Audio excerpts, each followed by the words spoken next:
want to thank everybody for coming today for this panel on the death penalty in Arkansas. We have elections looming.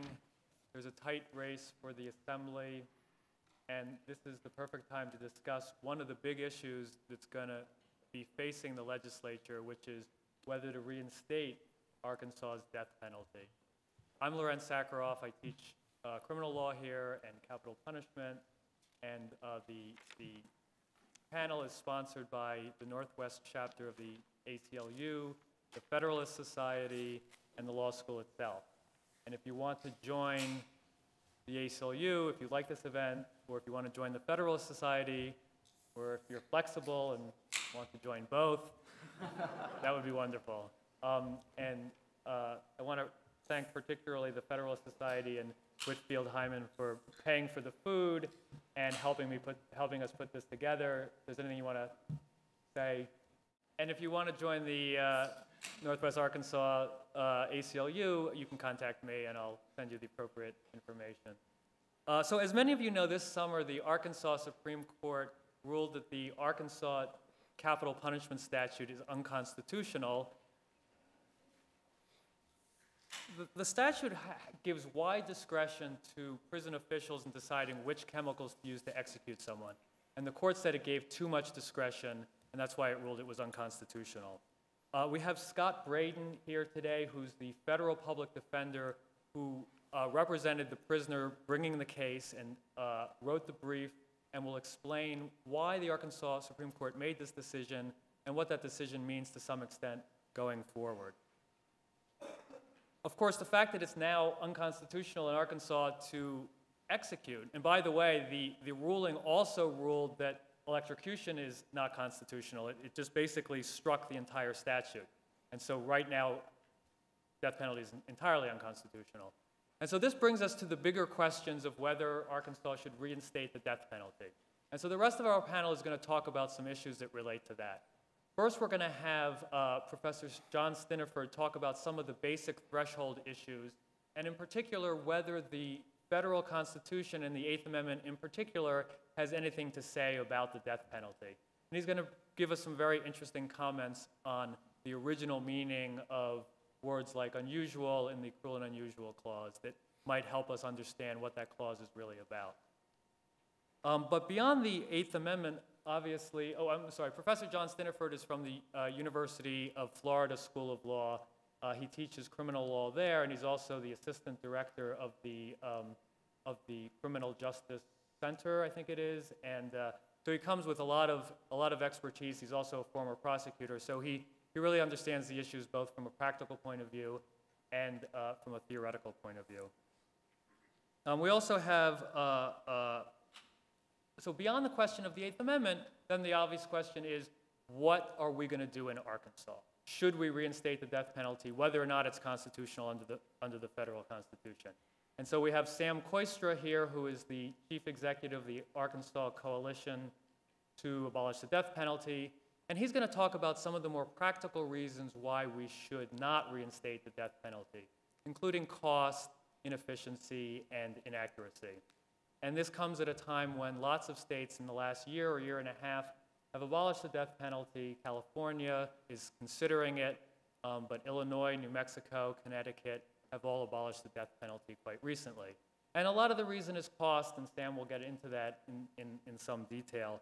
But California did a study that showed that they could save $5 billion over 20 years if they abolished the death penalty. Finally, we're going to talk about the politics of this and what Arkansas has to do to get this passed. And Representative Nate Steele is here. He favors reinstating the death penalty, and he's going to tell us how this is going to work in practice, how the legislature can fix this statute, and what the chances are that it will pass. Representative Steele is a member of the Judiciary Committee. He chairs one of its subcommittees, so he has a real inside view of how this is going to play out. So I'm going to turn it over to Mr. Braden to start us off.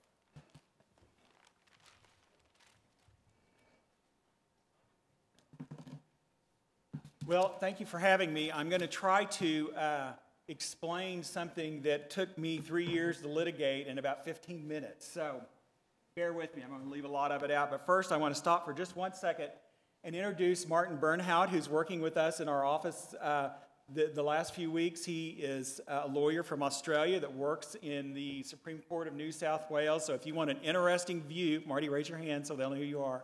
If you want an interesting view of the American legal system from an outsider, stop by and talk to Marty after we talk here today. So let's get right at it here.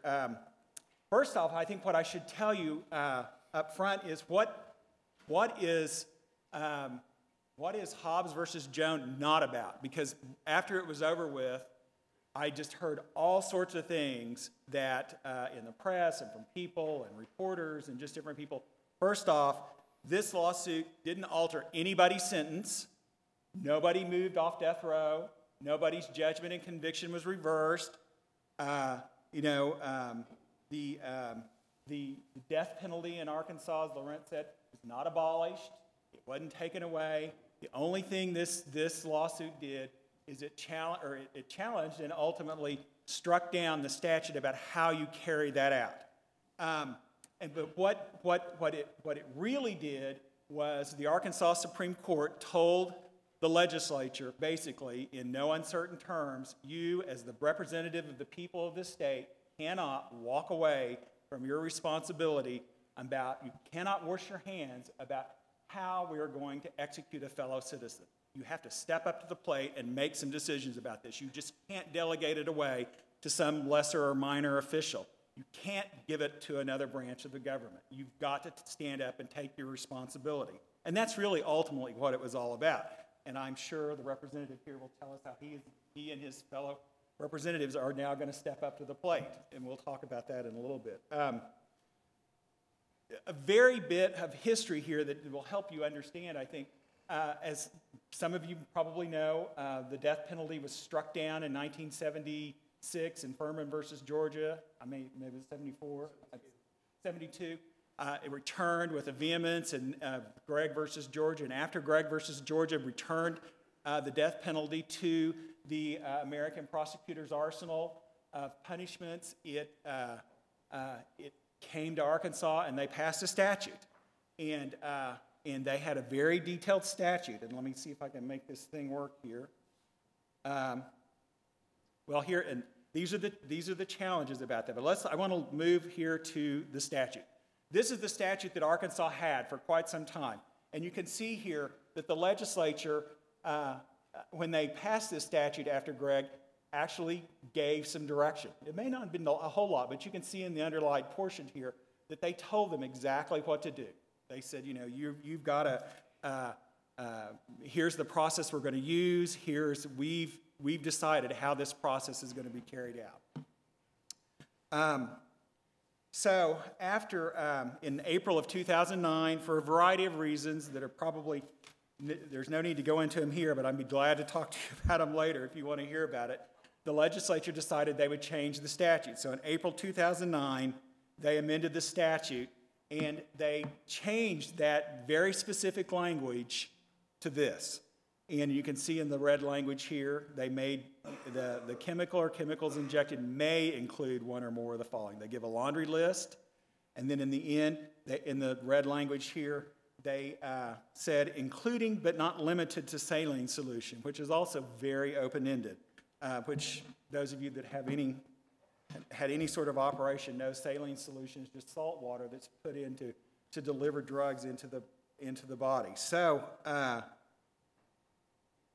like when we read this statute and we looked at this,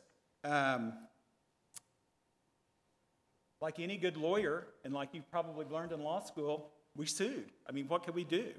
So we challenged the statute for a number of reasons. We sued Ray Hobbs, who was the director of the Arkansas Department of Corrections, because he was the one that was supposed to operate under this language. So we sued here, claiming that this language violated the separation of powers found in Article 4, Section 1 and 2 of the Arkansas Constitution, because and we also sued challenging the delegation of power, because the legislature here literally had walked away from this. They had said, basically, they told the executive, in this instance, Ray Hobbs, who is part of the executive branch. Do whatever you want. That was our argument. You can just do whatever you want with these, and we're not going to give you any direction.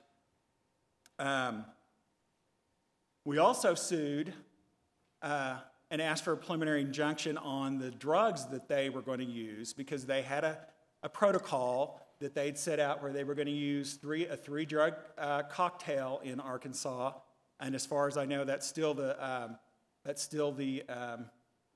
drugs that they're going to use. But one of them was sodium thiopental, and we challenged how they got that sodium thiopental, because we had known, and I'll go into this a little bit more down the road, but we knew that sodium thiopental was no longer made in the United States. No manufacturer makes sodium thiopental in the United States anymore. So it is commercially unavailable in the United States, and it can only be gotten from a foreign company outside of the borders of the United States, which, unless you do it right, violates the Food and Drug and Cosmetic Act on how you import drugs into the United States. That was a secondary challenge. At this point, I have to put on my glasses so I can read my turkey scratch here. But first off, in the battle here about the statute, you know, I've been a lawyer a really long time. I've done a lot of criminal law stuff. I've done a lot of trials. I've done a lot of appeals. I've done a lot of habeas petitions, which, as you probably know in your criminal law class, habeas petitions are not criminal actions. They're civil actions. So I had a little exposure to this, but boy, this was a whole new world for me, because here we're dealing with statutory interpretation, and there's a whole range of theories behind that. And I was dealing with legislative history, which in Arkansas is fairly non-existent. So, because we had to get behind this statute. What were they doing? What were they saying? And what did they mean by this? So this was something that was really new to me. And this all got decided out on motions for summary judgment. The first thing was the state filed a motion to dismiss, saying we just hadn't, just an old-fashioned 12b6 motion. We just hadn't stated a claim. We just didn't say anything. So what if there's nothing wrong with this statute? And we got past that, and that actually was kind of a victory, because we were kind of worried that we might not get past that in the county court, or in the circuit court. But we did, and that was, you take your victories where you can find them in this business, and we thought that was a great victory. We made it that far. And that allowed us to do discovery. At that point, we started taking depositions of the correction officials, and they fought really vigorously about that, and we had some very contested litigation about whose deposition could we take, and what questions were they going to answer. And, to a certain degree, to the taxpayers in this room, you got your money's worth in the Attorney General's office on this, because they fought it really hard. But we fought back. And so we took a lot of depositions, and then finally this wound up in front of the circuit court. Judge Fox in Pulaski County finally last year, or I guess in August of 2011, on a summary judgment motion. So basically it was just going to dismiss it, or that they were asking to just dismiss it based on that there was just no genuine issue of material fact. There just wasn't anything really here to be debated or decided.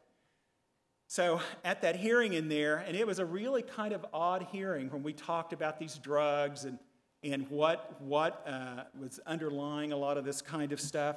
But the judge finally agreed with us. The circuit court judge said, well, this statute on its face is completely unconstitutional, and because it just gives unfettered discretion to the executive. He agreed that it violated the separation of powers and said it was unconstitutional. But then what he did, he basically said, but I can fix it myself. And we argued that this statute you just couldn't be severed, because that severability, if you get into any sort of statutory construction class, and boy, talk about over my head. I mean, that's a long ways away from an instruction on, assault and battery or something like that, more of what I'm used to. But so we got into this battle about severability, and the issue about severability, of course, are these clauses interrelated? And is this for a single purpose? Was this statute enacted by the legislature for a single purpose? Later on, the Arkansas Supreme Court said that it was. But here's what the the circuit court judge did. He took that statute, and you can see took the language that he struck out, and he said, well, if I strike out that language right there, then this statute's okay. It's unconstitutional, but I'm going to fix it judicially, and I'm going to take out this any other chemical or chemicals, including but not limited to. So he struck that out, which left a statute that now said potassium chloride or saline solution, which seemed a little bit odd, but that was our argument. So this now was the statute in Arkansas that controlled how your fellow citizens were to be executed. And of course, we objected, saying that may was still in there. He didn't take out the may part up here in paragraph 2. The chemicals or chemicals injected may include. And our argument was, and the Arkansas Supreme Court agreed with us, that's a permissive word. It still allows the executive to do whatever they wanted to do, whenever they wanted to do it. And so when it went up to the Arkansas Supreme Court, and if you want to be even more confused, it went up onto a series of cross appeals. The Attorney General appealed, everybody lost, and everybody won down at the circuit court. And so everybody appealed, and it was a race to get to the state Supreme Court house. The Attorney General's office got there first, which was fine, and when you, not to get too much into a practice class here, but when you get into practice, you think, who's going to sue first? Because who gets to talk first when I get in the courtroom? Most of the times I want to talk first and I want to talk last. Well, who am I on the pleadings? Am I the first on the pleadings, or who has the burden of proof? And so we debated about that, and Marty will tell you in our office we spend a lot of time wringing our hands about what step we take and when we take it, and so we really debated a lot about but we decided in this case it would be better to let the Attorney General make the first step into the courthouse or the state Supreme Court, and they did. So they became the petitioners on that. That gave us a better way in presenting the case, we felt like, and in the pleadings. And this is the stuff, as litigators, and if you're going to be lawyers, this is the stuff you got to look at. You can't look at what's going on today. You got to look at where your case is going to be in 6 months, and sometimes even a year down the road. But that's a little bit of a side. So anyway, we got into the state Supreme Court, and we won on this whole issue of the separation of powers. But I want to talk just briefly before I sit down and shut up about the injunctive relief thing. We'd asked the circuit court to enjoin them from using any illegally obtained drugs in the execution process, because there's no way else to slice it. If they're going to use sodium thiopental, and if they haven't gone through the Food and Drug Administration and the Drug Enforcement Administration to get the drugs, they've illegally obtained them. There's just no ifs, ands, or buts about that. And they debated that. They fought that. They're like, well, no, we want to use illegally obtained drugs to do this. And admittedly, there might have been some debate about it. But they had got their drugs from England. And we knew that they'd got their sodium thiopental from England. And we knew that the Department of Corrections had bought their drugs from a place called Dream Pharma, a limited, which sounds like a really, fancy, handy-dandy drug company in England. So I have a good buddy who is a barrister in England. So I just called him up and I said, here's this address of this Dream Pharma place. What does it look? I don't even know what it looks. Is it some big, corporate monolith or something, or what is it? Go take me a picture of it and let me see what it looks like. Well, this is what Dream Pharma is. It's a driving school, and in the back, and you can see down here in the bottom, this little Dream Pharma Limited, and this guy in the back, I have a picture of the guy going in the door, and he sold drugs that he got off the third world market that were expired or hospitals had thrown away, and normally he sold them to China and places like that. But the Department of Corrections around the country started buying drugs from him because he had sodium thiopental, usually made in Mumbai, India, not approved by the FDA. And we know that they got them because in discovery, we got their FedEx. And this is really hard to see. I probably shouldn't use it, but this is their FedEx thing. And where they're shipping, this company is shipping drugs to the Department of Corrections. And so basically they just stuck it in a box and put it in the mail with no not going through any FDA approval or anything like that. Ultimately, in the end, the circuit court judge agreed with us, enjoined them, told them they couldn't ever use illegally obtained drugs. They appealed on that to the Arkansas Supreme Court, and the Arkansas Supreme Court dodged that one because they just said, well, it's all moot now. There's no statute to carry anything out yet. So that's where it lays. I'll be glad to answer questions afterwards. I should shut up and sit down, but I'm happy to answer questions later. Thank you.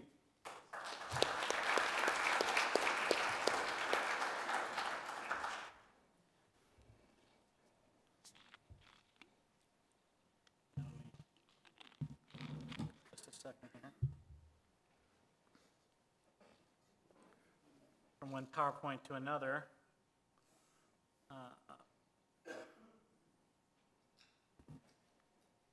So hi, I'm John Stinneford. I'm from the University of Florida, as you've already learned. In a way, I feel like the odd man out here because I'm not going to talk either about why the Arkansas statute was struck down, nor about whether it should be replaced with a new statute authorizing the death penalty. Instead, I'm going to talk about the Eighth Amendment to the U.S. Constitution, in particular the Cruel and Unusual Punishments Clause, and address the way the Supreme Court currently handles it, and also the way I think the court should handle it in light of the original meaning of the clause. And I will say a few things about the death penalty along the way that perhaps is useful, at least to the policy debate going on currently in Arkansas. So first of all, let me just point out that over the last 10 years or so, the U.S. Supreme Court has gotten more active in striking down the death penalty in a variety of contexts. It held that you cannot execute the mentally disabled, you can't execute minors, and most recently the court held that you can't execute anyone for a non-homicide offense against an individual. So the court has significantly limited the death penalty under the Cruel and Unusual Punishments Clause in a variety of ways, again, in the last 10 years. And actually, I think the results in these cases are largely fairly defensible, but unfortunately, the reasoning the court uses in these cases is completely indefensible. And so I want to talk a little bit about what the court currently does, and then again about what I think the court should be doing. But first of all, let me point out a basic dilemma. How do we figure out whether a punishment is cruel and unusual or not? All punishment, after all, involves the infliction of pain, whether physical, emotional, psychological. Indeed, that's the point of punishment, is to use the infliction of pain to effectuate some social purpose, whether it's retribution, rehabilitation, deterrence, incapacitation, right? So how do we tell which punishments are okay and which punishments cross the line between sort of permissible pain and cruel pain, as it were? This is a difficult problem, a very difficult problem, and it's one that members of the court have addressed in diametrically opposite ways. So first of all, Justice Scalia, who's the originalist member of the court, and I use fake quotation marks here because he's not really an originalist if you read his opinions. He usually is using originalism as a way to get at some other value that he wants to protect, like the value of bright line rules, et cetera. But he takes the position that as a matter of original meaning, punishments that were okay in 1790 are okay today, and punishments that were not okay in 1790 are not okay. And that's sort of how you draw the line between impermissibly cruel punishments and those that are not impermissibly cruel. And again, to his credit, this has the virtue of being a bright line rule, which is relatively easily administered, and to that extent, it's all to the good.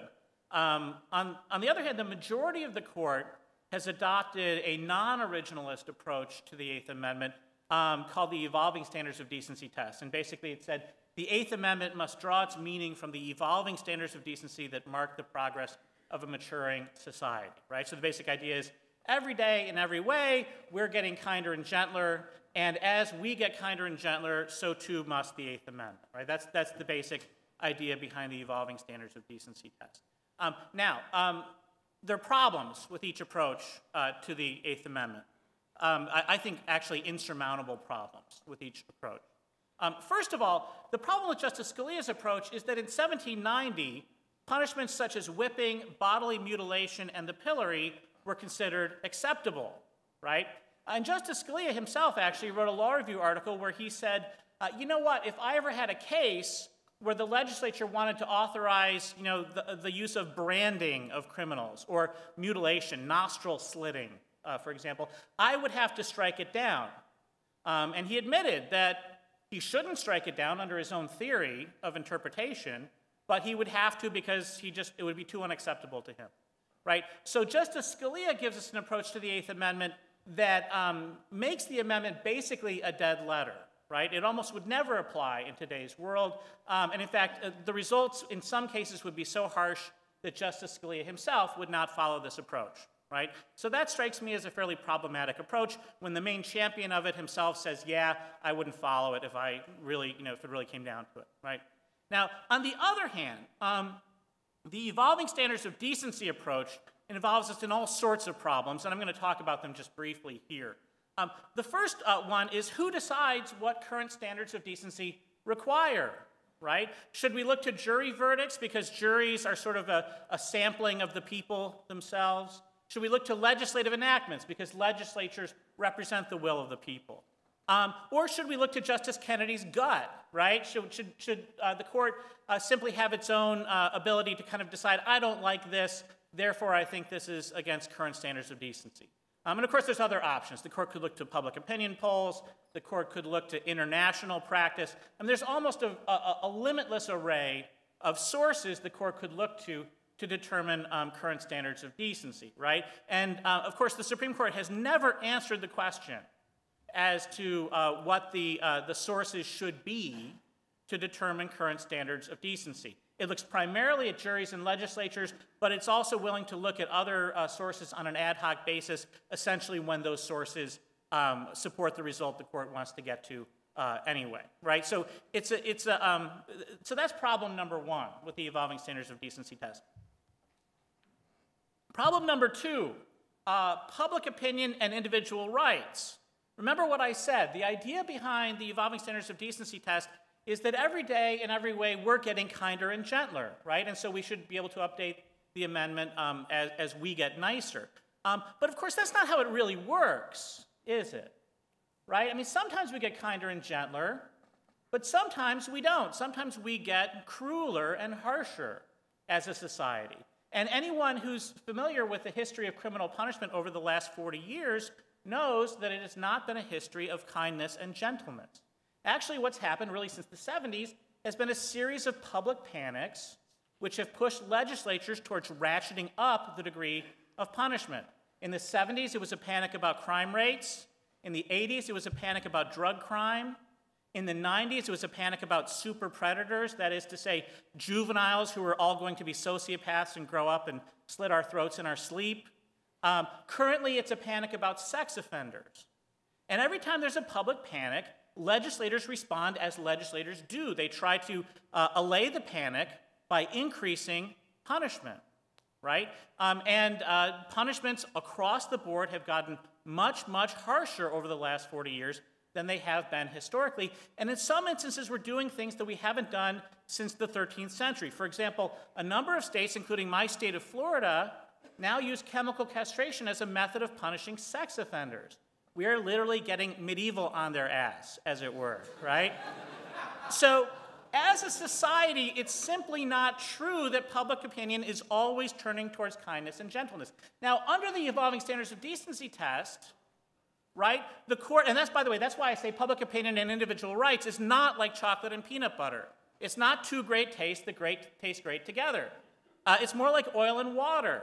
The point of the Bill of Rights, including the Cruel and Unusual Punishments Clause, is to protect people against public opinion, not to use public opinion as the standard for measuring constitutional rights, okay?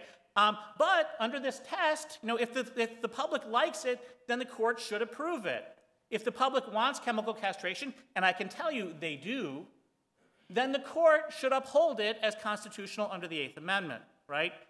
More generally, any time a case comes to the U.S. Supreme Court, the punishment will have been authorized by at least one legislature and imposed by at least one jury. often authorized by many legislatures and imposed by many juries. So under the evolving standards of decency test, if the court's going to be principled about it, it should simply uphold those punishments.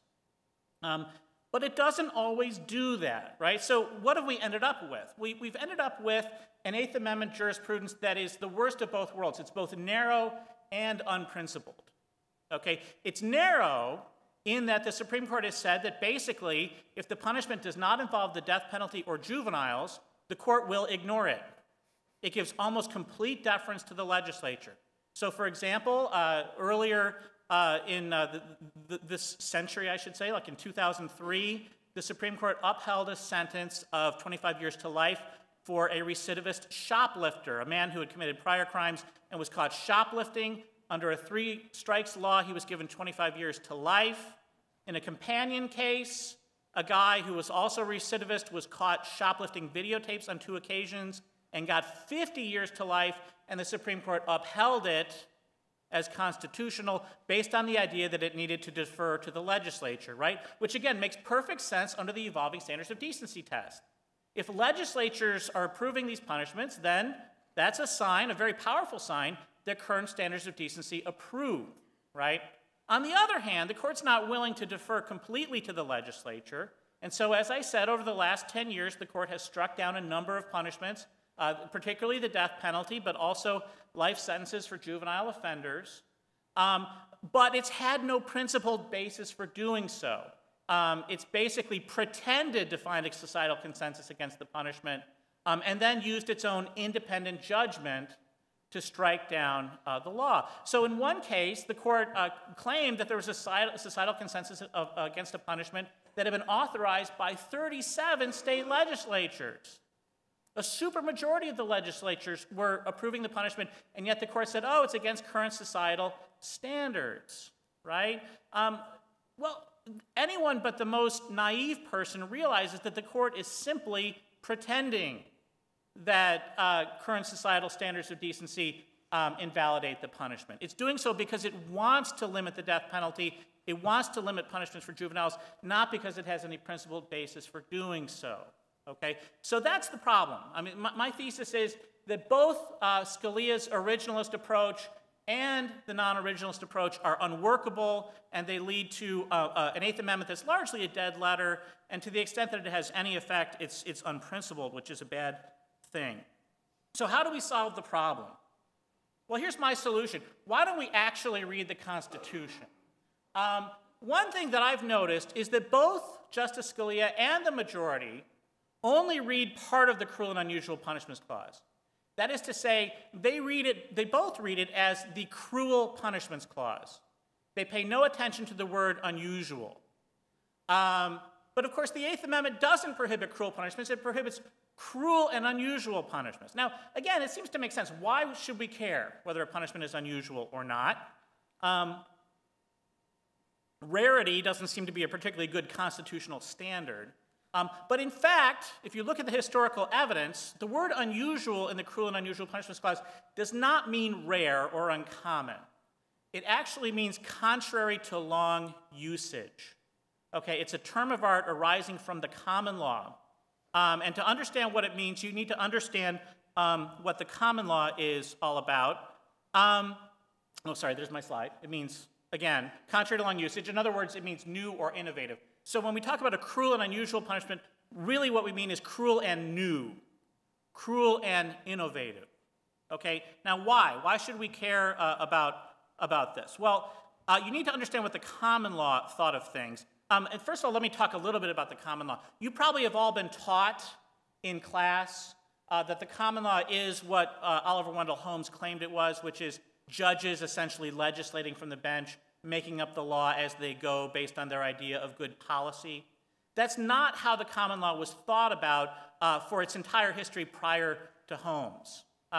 Instead, it was thought of as the law of custom and long usage. Okay? And the idea was this, that if a given governmental practice or custom was used throughout the jurisdiction for a long period of time, this was powerful evidence of two things. Number one, that it was reasonable, that it comported with principles of reason and justice, and number two, that it enjoyed the consent of the people.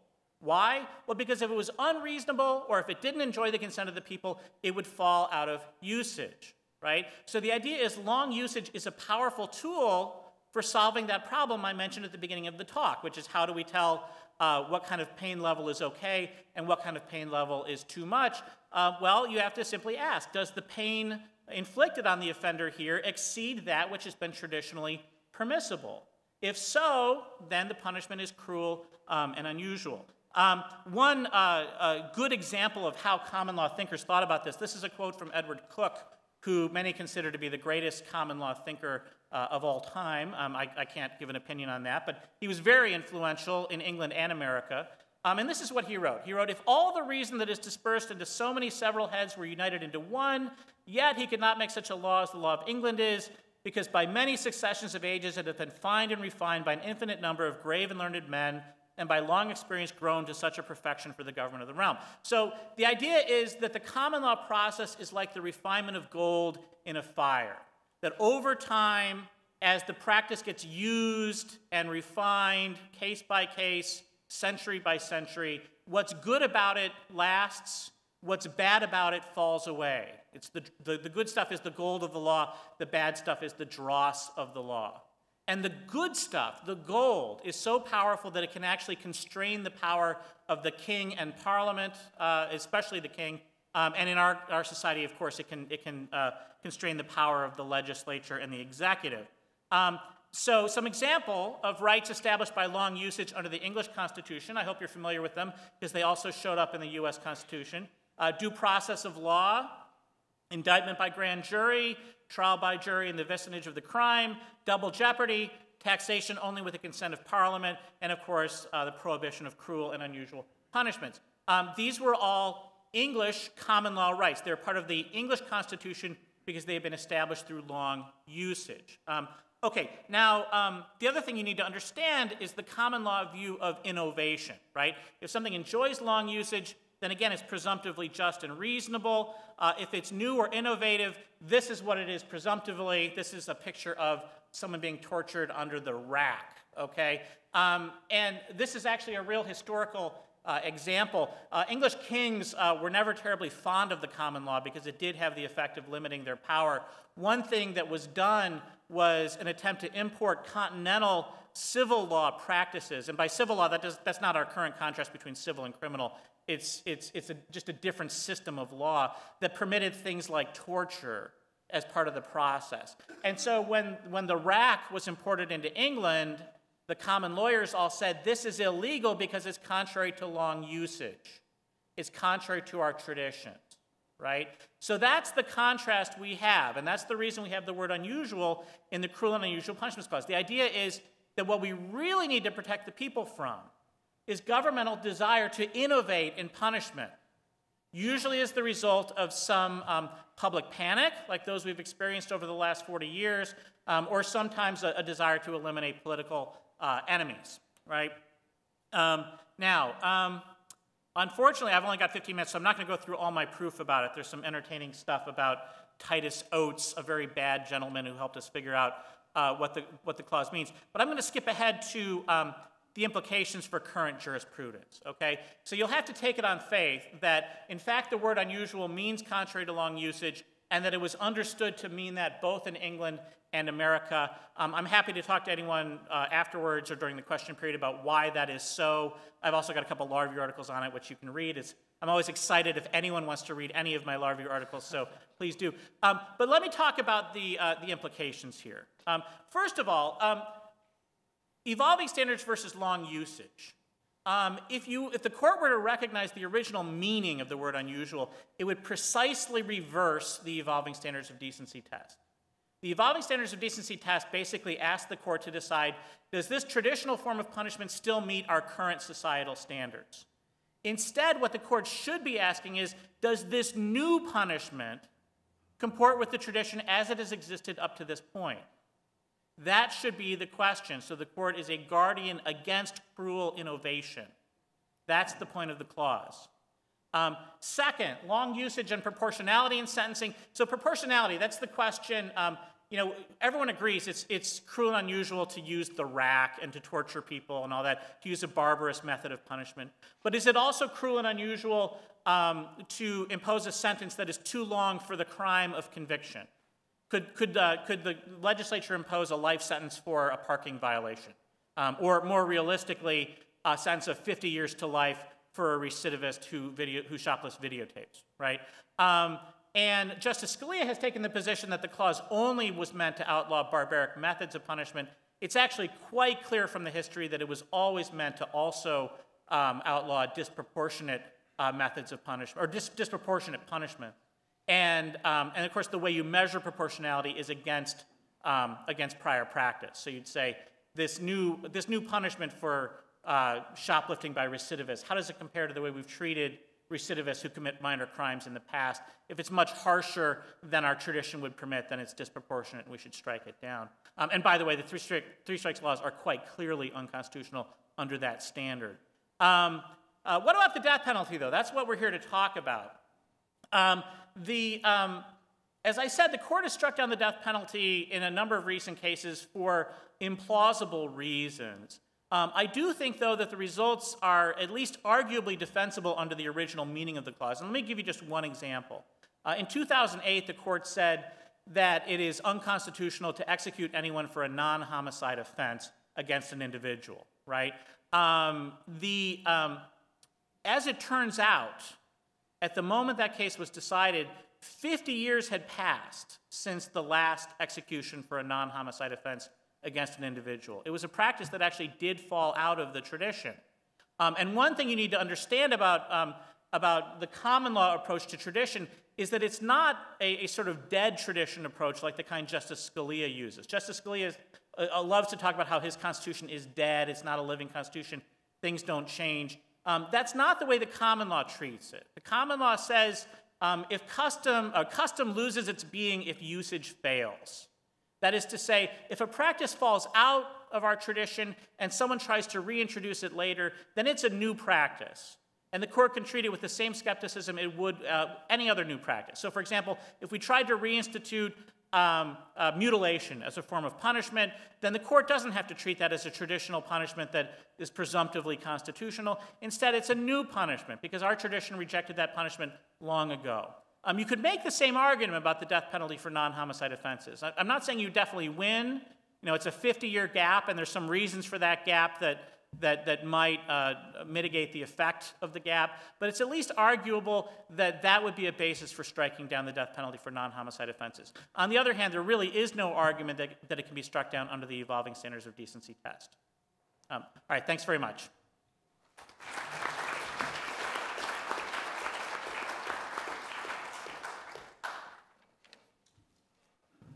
I'm going to hang on to my seat, if that's okay with everybody. My name is Sam Kooistra. I'm the executive director of the Arkansas Coalition to Abolish the Death Penalty.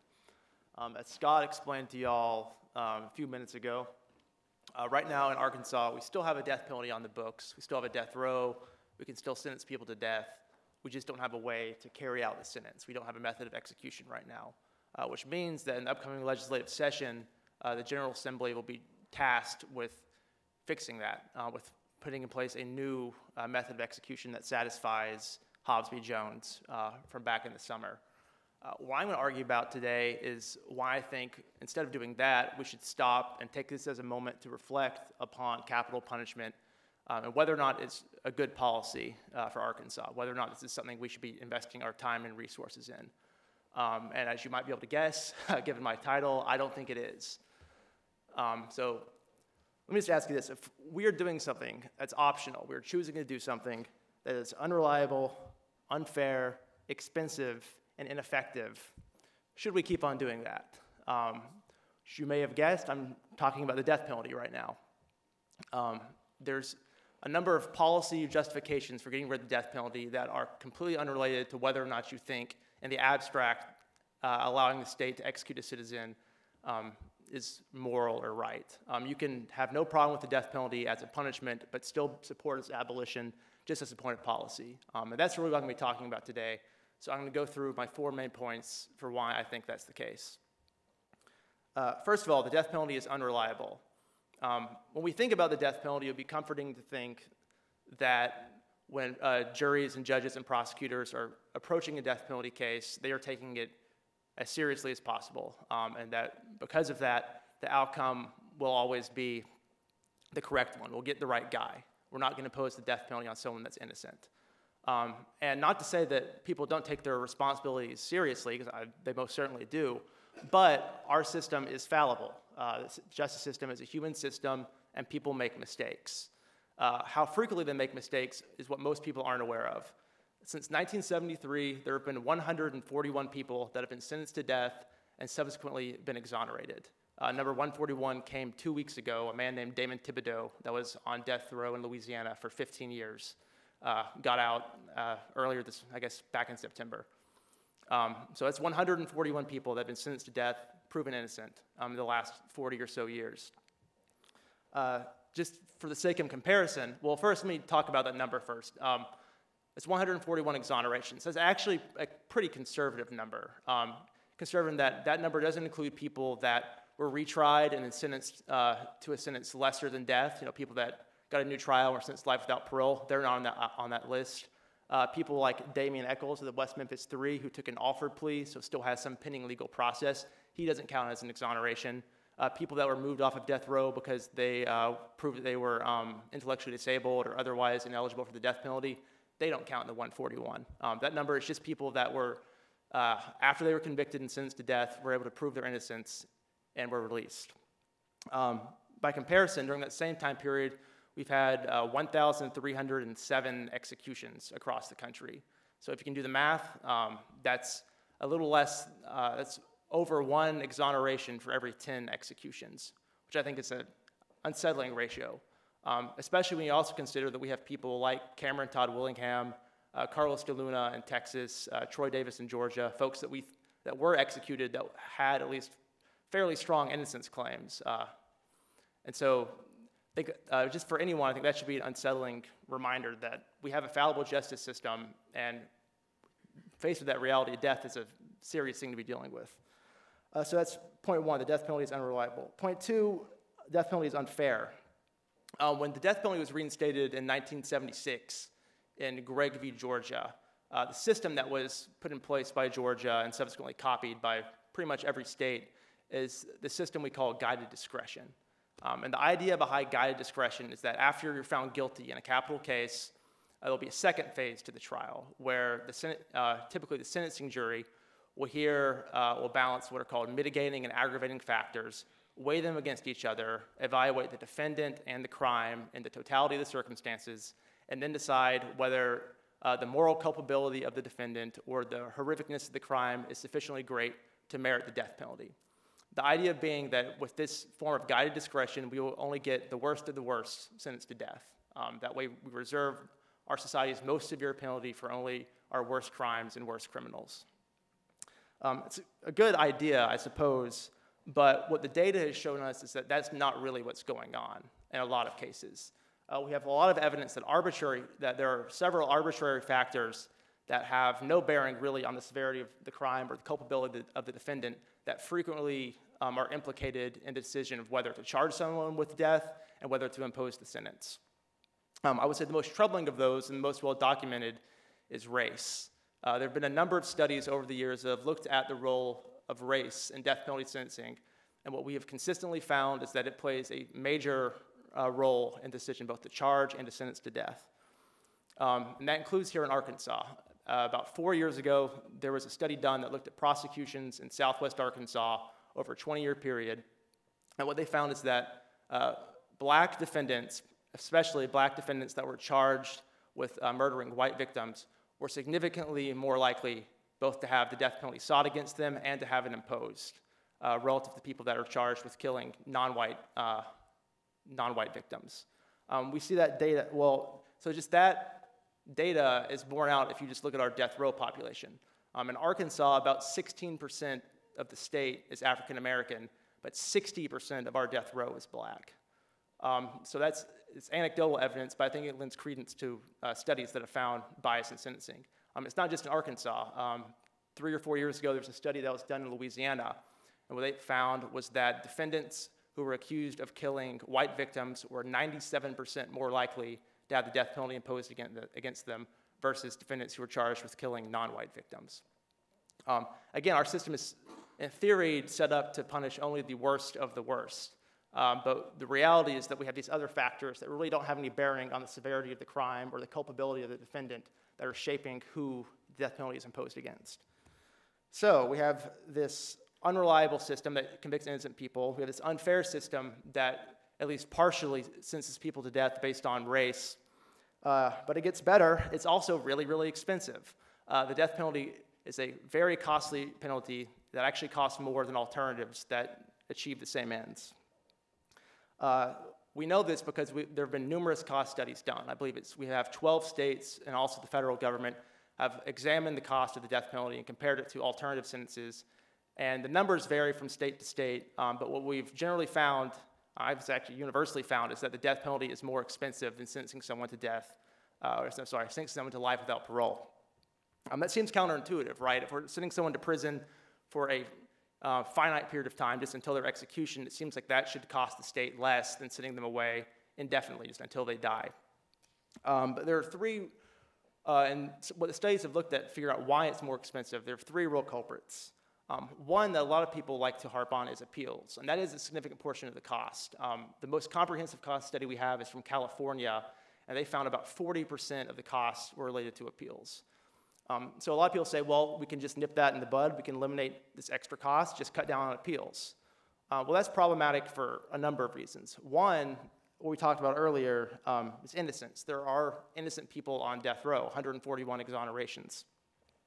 The average time between conviction and exoneration is about 10 years. So if you're saying we just need to get these people out of there faster, that's just raising the likelihood that an innocent person is going to be executed. The second point regarding reforming appeals, we've already done it. Back in I believe it was 96, we passed a law called the Anti-Terrorism and Effective Death Penalty Act, or AEDPA, that President Clinton asked for following the Oklahoma City bombing. The idea being we wanted to make sure we were able to execute Timothy McVeigh as quickly as we possibly could. The upshot of AEDPA was that now there are these very severe restrictions on inmates' rights during federal habeas corpus petitions. It's very, very difficult to bring a claim, especially an innocence claim, in habeas corpus now. So we already have severe restrictions on abilities to effectively bring meaningful appeals. I think restricting it more would be a grave mistake. The other forms of cost, trials. As I said earlier, when you are pursuing a capital trial, you really have two trials in one. There's a guilt phase when they decide whether or not you're guilty of the crime, and there's a sentencing phase where they decide whether or not the defendant gets death or a lesser sentence. So just right there, you have basically two trials. You have one trial for the price of two, if that makes sense. You're paying more just because it's a more elaborate trial. Also, prosecutors' offices and hopefully defense offices will invest more money into a capital trial than they would into a non-capital trial just because the stakes are so high for everybody involved. The upshot of that being it varies from jurisdiction to jurisdiction, but you often see, depending on where you are, a capital trial will cost 2 to 3 times what a non-capital trial will cost. And then the rest of the added cost comes from incarceration. We house people on death row in a super maximum security prison. It's 1 prisoner to a cell. The ratio of guards to prisoners is low, so you have more guards per prisoner. Because most people are in lockdown 23 or 24 hours a day, services generally have to be brought to them. It's just a not efficient way to incarcerate people. The result being it costs more to incarcerate someone on death row than it does in a general population. So that also adds to the cost.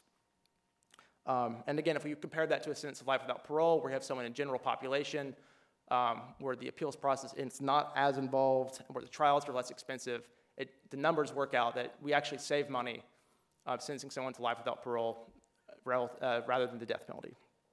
Okay, so just to review, we have death penalty is unreliable, it convicts innocent people. It's unfair, it sentences people based on arbitrary factors like race, and it's expensive, more expensive than alternatives. Some people will hear all that and they say, well, I understand that. I understand there are problems with the way we administer the death penalty, but we need it. Sometimes you have to, break some eggs to make an omelet. And if you balance all the pros against the cons, we still need it just as a social because its social function is so important. And what you usually hear people say to justify this view is that it deters crime. We're safer because we have the death penalty than we would be if we got rid of it.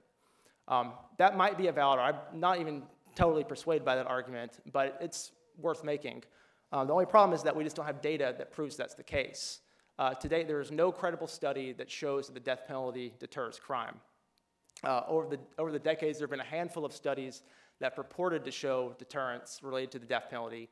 But earlier this year, the National Research Council released a report that surveyed all of the studies that claimed to find a deterrent effect, and their recommendation to policymakers was that none of those studies were methodologically reliable enough to inform policymaking. So the reality is we don't have any hard data that shows the death penalty deters crime. And if you think about it intuitively, that kind of makes sense. If you talk to the people that are on death row or if you learn about their crimes, a lot of these were crimes that were crimes of passion, or they were born out of drug or alcohol abuse. Sometimes there's mental illness or diminished intellectual capacity.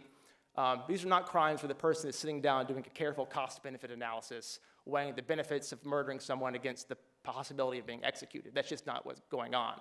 So to say that the fact that we have the death penalty is deterring those criminals, I think is just not accurate. Also, just anecdotally, you see that in the data as well. Of the 1,300 plus executions we've done since 1976, 80% of them have been done in the South being the US Census Bureau's definition of the South. If you look at FBI crime data, you see that the highest violent crime and highest homicide rates are in the South. You'd expect the opposite to be true if we had a strong deterrent effect from the death penalty.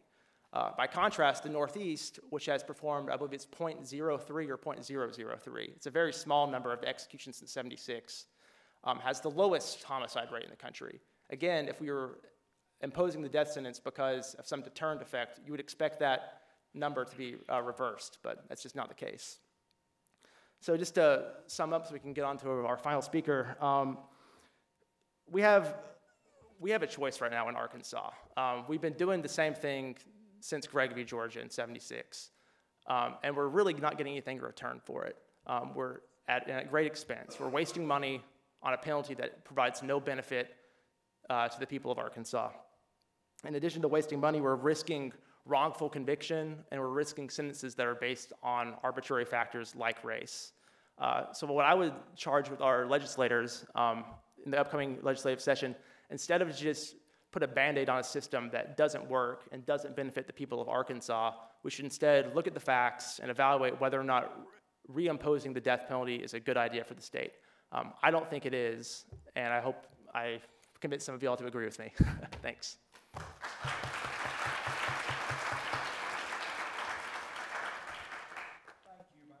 Is this on? Okay.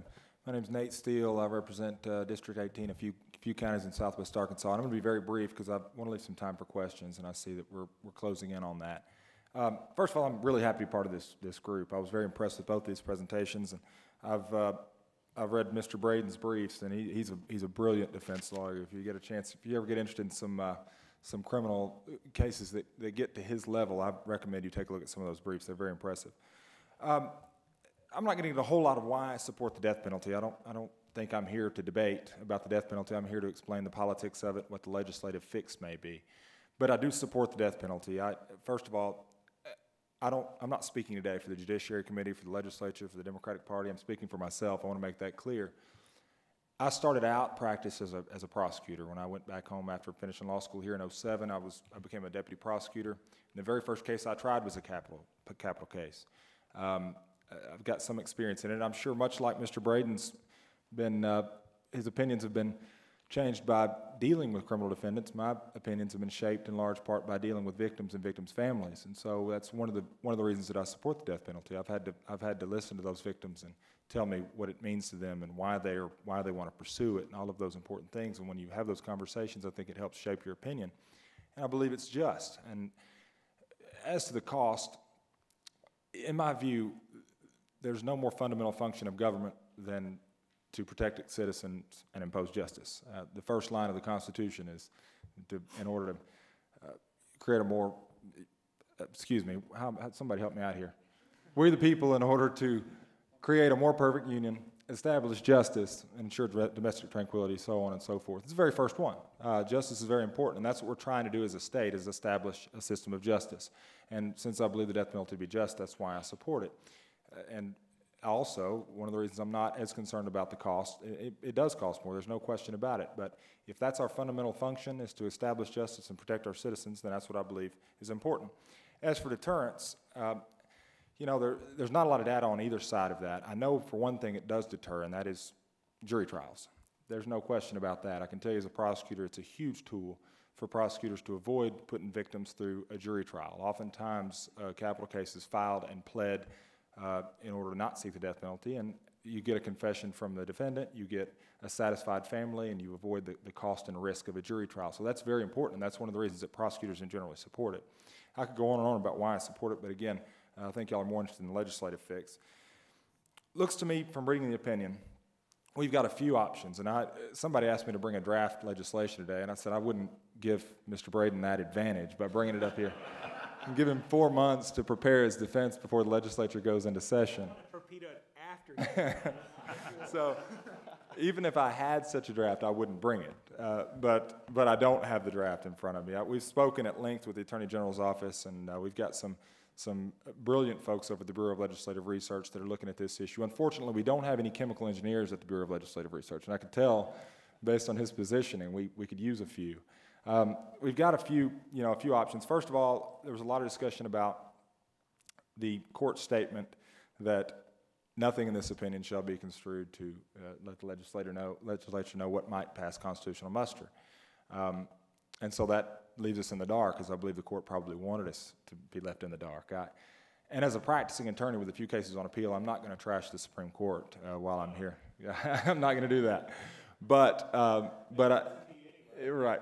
If they're determined to strike down what we present, then they're determined to strike down what we present. But it looks to me like we've got a few options. First of all, we can certainly be more specific in how this is going to be carried out in terms of the chemical cocktail. We might have to get down to the exact chemical cocktail that has to be used in this. And I wouldn't really oppose that. As Mr. Braden pointed out in his presentation, these chemicals are becoming harder and harder to get. They're harder and harder to come by. And that's one risk of being really specific, is it will target that particular those particular ingredients and make it more difficult to obtain. So that's one possible problem with being that specific. In short, I agree with Justice Baker's dissent, of course. I think I could sit up here all day and tell you examples of where we have delegated authority to state agencies to carry out certain statutes, and it seems to be okay. I understand death penalty is held by a little bit different standard as it should be, but if they're determined to strike it down based on that, then the Supreme Court's going to strike it down regardless of what we do. I do think that we need to start by being more specific as to how this is going to be carried out. I think the next thing we can do is we can make sure we have a severability clause. I think that's something that we covered, and one of the reasons that Judge Fox's changing of that statute was not upheld was because we didn't have a severability clause. We're going to need that in the statutory construction of the bill. I mentioned we've got a lot of brilliant lawyers at the Legislative Research that are experts at drafting this kind of legislation, and I'm sure we'll see a lot of different drafts, but that one thing we need to make certain is that we have that clause in there. I think that's going to make a big difference. And one other thing we could do is basically what Judge Fox tried to do. He tried to redraft the statute in a way that would pass constitutional muster. It didn't work, but I think that might at least give us an idea of where to start, pick it up from there, and go see what we can do after that. Now, the third thing I was going to talk about is the politics of getting this thing passed. I took the liberty of printing off the vote from Act 1292, which is the bill that the Supreme Court struck down. I was not in the legislature at the time. This was in 2009, due to term limits and a lot of other things. I wasn't there at the time, but I did think it was very interesting who voted how, because a lot of these personalities are still present, and some of them have moved from the House to the Senate. The committees have changed a little bit since then, so I wanted to touch on that if I could. First of all, the House Judiciary Committee is where a lot of bills go to die. It has the highest mortality rate, I guess you could say, for any bill in the legislature. I think there are a lot of reasons for that. A lot of lawyers, so every bill gets really strictly cross-examined. It's got a pretty even partisan makeup. A lot of rural and urban legislators. It's a lot different than other committees. You can look at Ag, for example. A whole lot of rural Democrats on Ag. It's a pretty homogenous committee. Judiciary is a lot different, so it gets attacked. Every bill gets attacked from a whole lot of different perspectives. It's a very diverse committee, and so because of that, a lot of bills don't get out of Judiciary Committee, House Judiciary Committee.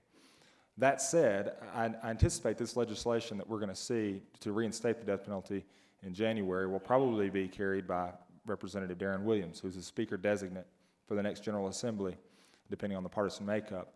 And he's a very good advocate of these kind of things. He was a Deputy Attorney General for many years under Attorney General Pryor, and I think he'll be a really strong advocate to carry that legislation. I'll help him draft it, but he's going to be the one that carries it. He's been the chair of Judiciary this past session. He won't be chair if he's Speaker, but either way, I think with his leadership, I don't see any issue in the House Judiciary Committee. I don't see any issue in the House. The last vote for 1292 was, 9 non-voting members, 2 nays, and the rest were 87 yeses out of 100. So it passed with flying colors. And it's not really fair to compare reinstatement with that bill. That was an act to clarify. The new bill is an actual reinstatement, so it may have a few no votes that didn't come out last time, but you can tell it's overwhelmingly favored. And of course, that represents the politics of the state. Professor Stinneford mentioned that representatives generally represent what their constituents believe, and since Dukakis, we know that death penalty has been very popular, especially here in Arkansas. And, I haven't seen any major political figures take an open stance against it. So I don't think you're going to have a lot of pushback from the perspective of constituency basis for any of us representatives or senators. I think it's fairly popular. So I don't see any issues in the House. The interesting thing is the Senate Judiciary Committee will be made up of several members, some of which voted no last time and some of whom were in the House last time. I see some that didn't vote and some that are now in the Senate. So depending on which of those members are actually on that committee, I think the Senate Judiciary Committee will be the biggest hurdle. And I think that's going to be the only real risk of not getting it out of the legislature in this next General Assembly. And I think it's a real risk. I could give you some names. I hope I'm not throwing anybody under the bus here. But I see, for example, some of the no votes were Senator Elliott. She'll be back on the same committee. Senator Johnson, he's likely to be back on the same committee. Senator Madison voted no, and she's being replaced by Senator Uvalde Lindsay, Senator-elect from here in Fayetteville. And I don't know that he will be on that committee, but he did vote no in the House when he was there. So if he is on that committee, that's another no vote. It will take 5 of 8 votes in the Senate Judiciary Committee to get it out. And just looking at some of the math, I think it's going to be pretty close. So you're looking overwhelming support probably in the Senate as a whole, overwhelming support in the House as a whole, as well as the House Judiciary Committee, but a clear obstacle there in the Senate Judiciary Committee. So with that, I'm going to be happy to take questions, and I'm sorry I didn't get a chance to debate my friend here on why I support the death penalty. I'll be happy to answer questions about that if anybody's curious, but I want to leave a few times. Looks like we've got at least 10 minutes for questions.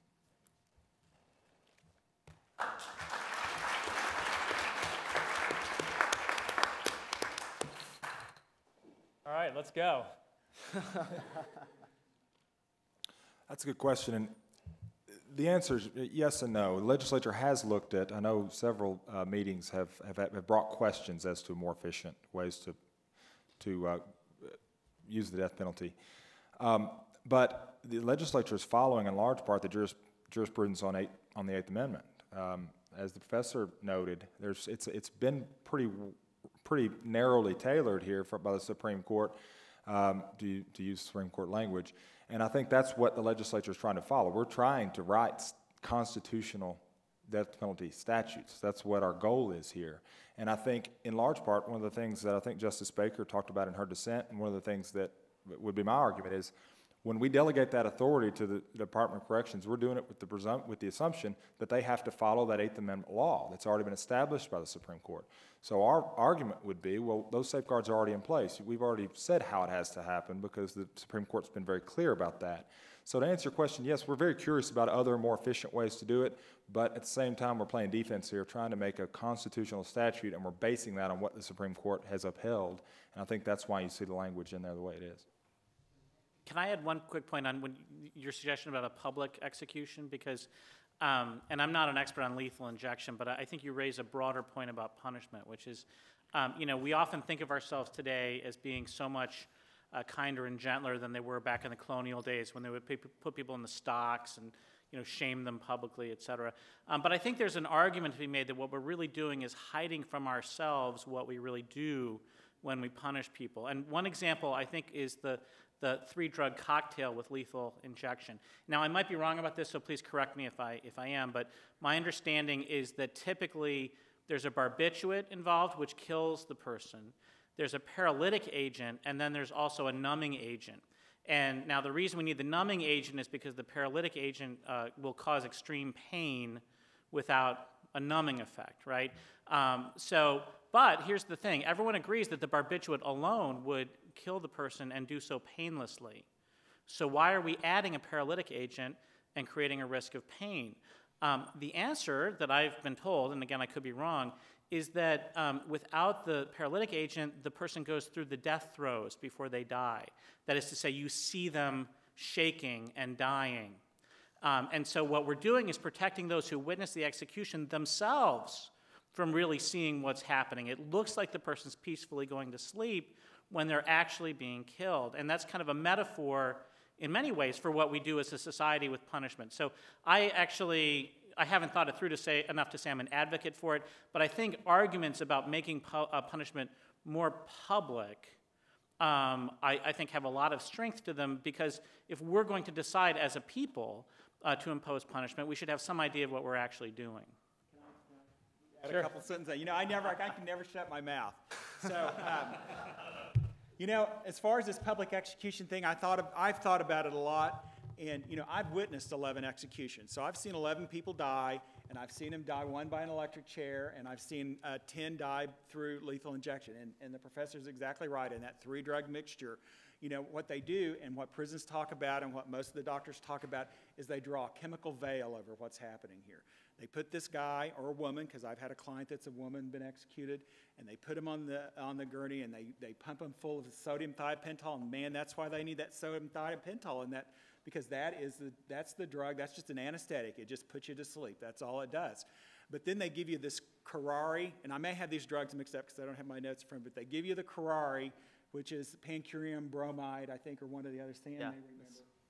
And what that does is paralyze you, and that's the chemical veil, because they don't want you to move. They don't want you to see any emotion. They don't want anybody to see this person move. They don't want anybody to see the death throes or any of that kind of stuff. Then they give you the curare that actually just stops your heart.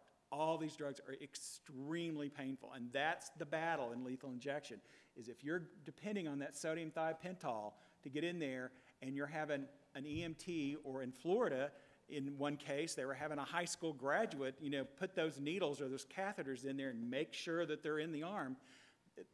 They don't. And if that's not in there, these guys and women suffer extremely. And you know what?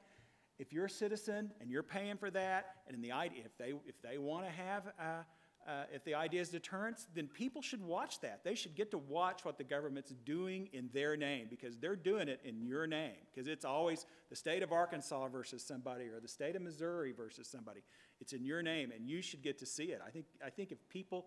Now, the other side of that coin is, when I go to these prisons for executions, standing outside is hundreds of people usually frying bacon, doing all sorts of macabre things, making light of what's happening in there.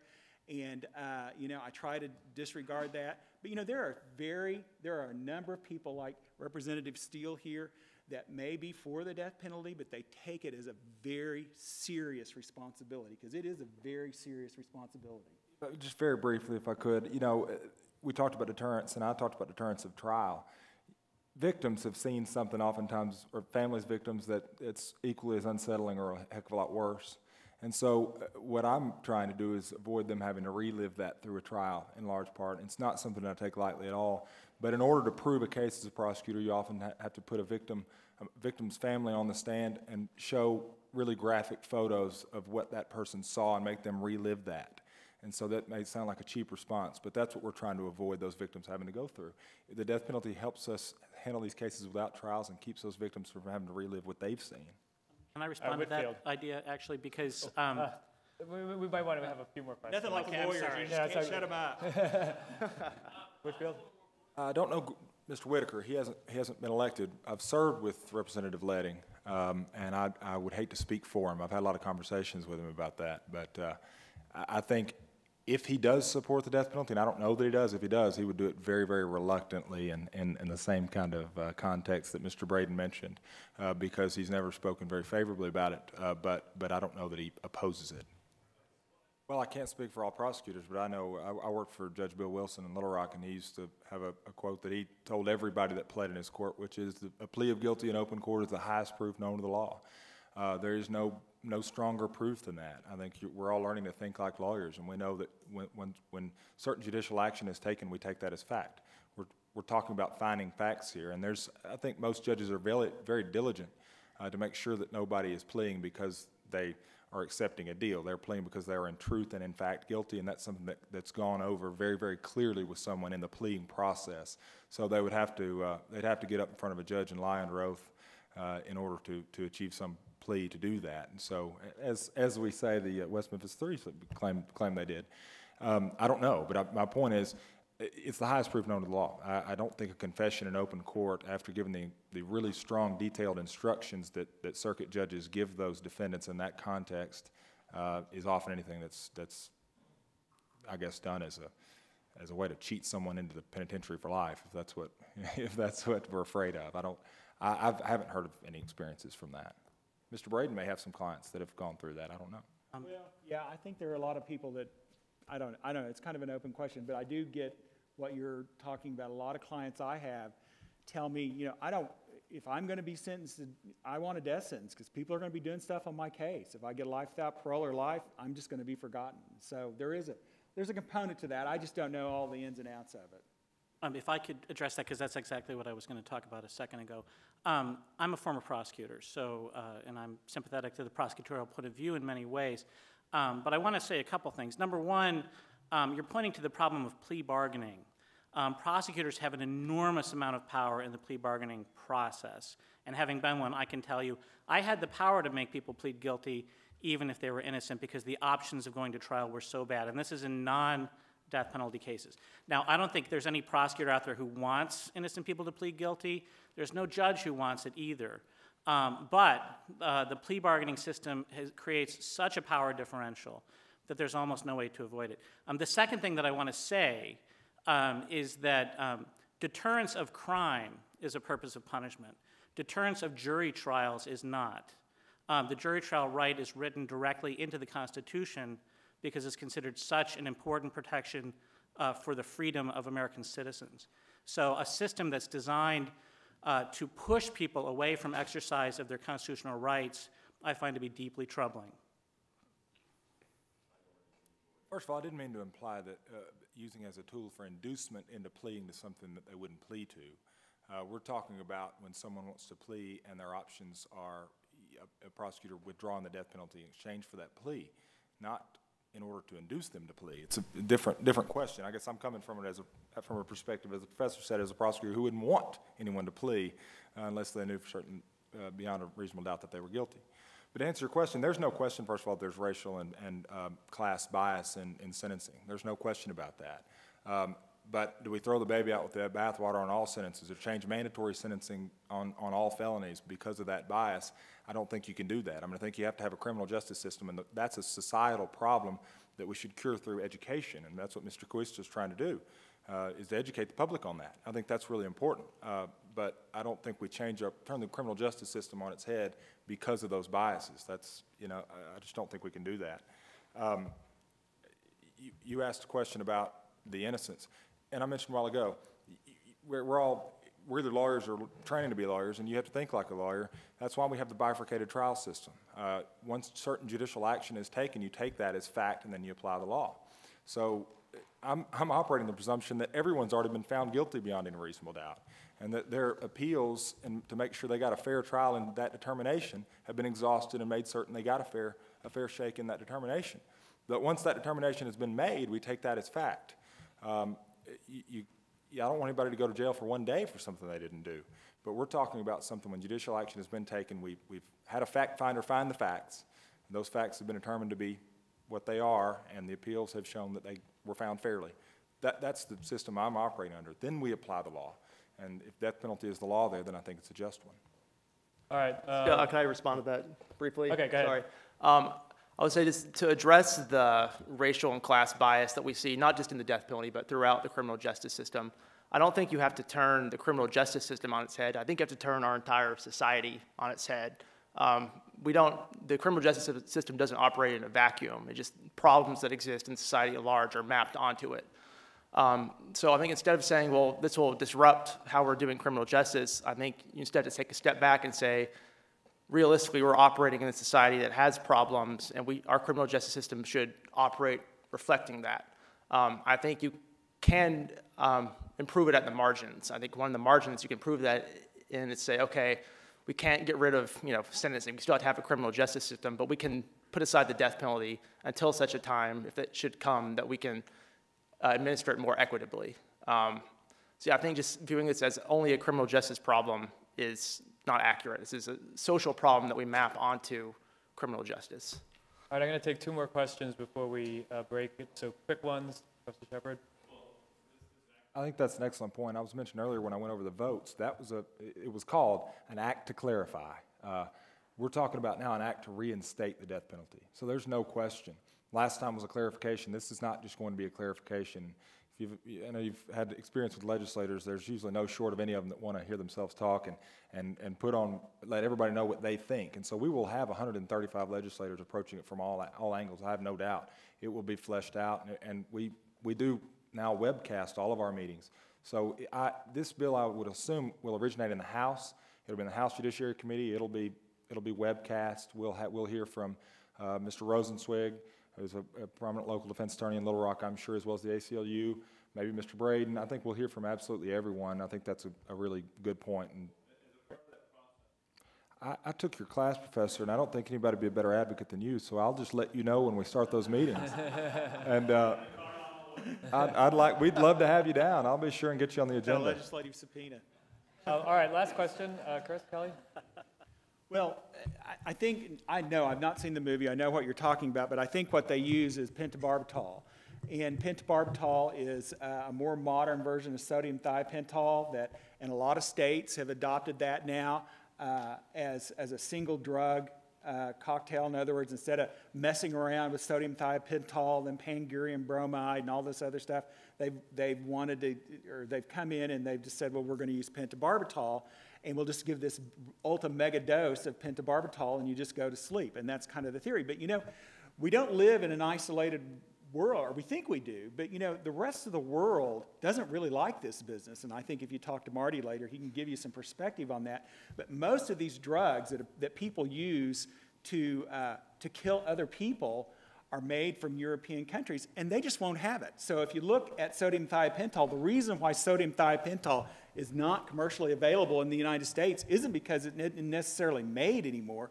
It's because Ludenbeck, the company that makes it in Sweden, says we will not sell it to a Department of Corrections anymore. We're not going to sell that drug to a prison, and we're not going to have our chemicals used to kill fellow persons, regardless of the reason. And the same is happening with pentobarbital. One of the things about pentobarbital, though, it's most commonly used by veterinarians to euthanize animals. Now, I'm not saying it doesn't have reasons or purposes to use on humans, but that's the most common reason. But it's commercially available as well. But the manufacturer of that company, which is Acorn, will not sell that to a prison. So the prisons just don't have that available to them. They can't, and if they do it, then they violate it. And God knows, I did horrible on contracts, so I don't understand how that works. How you can put a deal on, I'm going to sell this to you, but you can't sell it to somebody else. But apparently there's some, really powerful clause in all these sales contracts. So these supplies are drying up, making it more difficult for the legislatures here to do something about that. And I'll tell you, the next wave, and some of this is in a lawsuit that we've been fighting in South Dakota, they're going to start making it. I hate to give that. I'm sure the legislature's looked into that, I suppose, but they're just going to start making drugs. They'll just buy the active ingredients and just make them. I think that's... if that's the way it works out, so be it. We ended up not having firing squads in large part because nobody wanted to be on the other end of the trigger. I think you'll be hard pressed to find a lot of legislators that are going to lose a lot of sleep because they can't get the chemicals anymore. If that's a free market solution to the death penalty, then I would say so be it. It may work out just like that. If it does, it does. All right, on just that to- note, no, thank you. we're Oh, wrapping up. all right, yeah, just not on to- that note. Okay, just to respond to your original question, if you want to distinguish lethal injection from physician-assisted suicide, it's that physician-assisted suicide is physician-assisted. There's no medical necessarily involvement in the administration of lethal injection. I don't know exactly who's on the execution team here in Arkansas. We usually have an assistant warden, maybe an EMT from the prison, but there aren't physicians involved. The original lethal injection cocktail that was developed back in the 70s came out of Oklahoma, and it was just a state representative consulting casually with the state pathologist about what he thought might work as an execution cocktail. I simply asked the question not because of the issues behind it, but because in response to comments that y'all were making about how horrible. Yeah, well, I understand. I'm just explaining that I think one of the reasons we have lethal injections, it sort of it seemingly medicalizes the process, and that's not really what's going on. There's not as much medical input as you would think, given the trappings in the entire procedure. All right, thank you, panel. If you have more questions, come on down.